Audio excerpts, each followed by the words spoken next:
This is how I go about inspecting a car. I will walk around on it, um, make sure that the tires have decent thread on it. And I just do a walk around. Like you see this little thing right there, little scratch, which isn't bad. That. Make sure all the tires are good. Just do a thorough little walk around on the vehicle just so you know what you're getting yourself into. Um,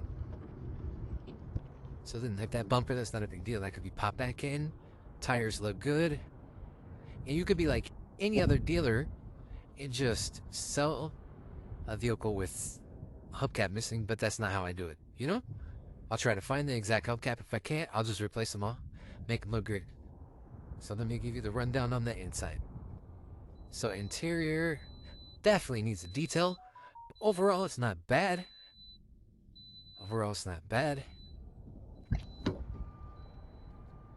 Alright, and then when it comes to the engine, the most important, right? Engine transmission. So this car's already been driven, so I'm not going to open this up. But usually if it's cold, you can always check by like grabbing that or anything like that. That's where the radiator, the hose is to the radiator. And then it goes over here, and that's where you can refill it. But I always check that, but since it's hot, I'm not going to bother, or else it'll spray up. But I like to make sure that there's no, like, oil or anything like that. Makes you be able to tell right away. But in here, looks good. So right here, I'll give you the rundown, then you just check the oil. And then, I don't know if I said this before, but I don't think I did, but headlights are dingy. But over here at P&W Affordable Auto, we'll take care of that. Bumper's a little crack, not a big deal though.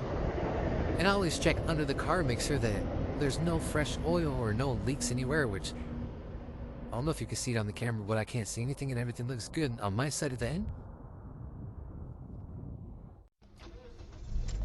And then before test driving a vehicle, what I usually do is I usually let the car run after checking all the fluids and doing my basic walk around in the vehicle. And I always like to make sure the temperature gauge gets as high as it can with it being just idling. Just to make sure that when you're test driving it, that it shifts fine, it doesn't have any issues, and you can always tell after doing it for a while.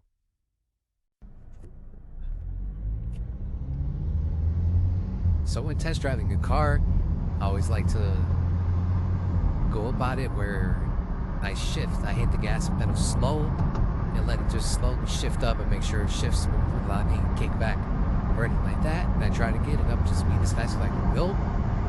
But this little track that I had for the dealer auction, like I got it up to 60. And I'm gonna slam on the brakes one time to feel how the brakes and rotors are, which they seemed fine. And then I usually take it up and down the track at least 3 or 4 times just to make sure, you know, it's never bad to double check. So like right here, heat's not going above, everything checks good. I always check the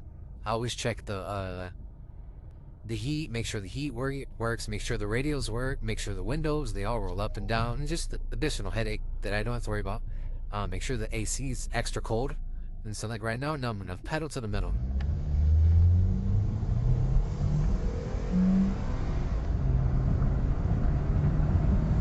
So it's shifting good.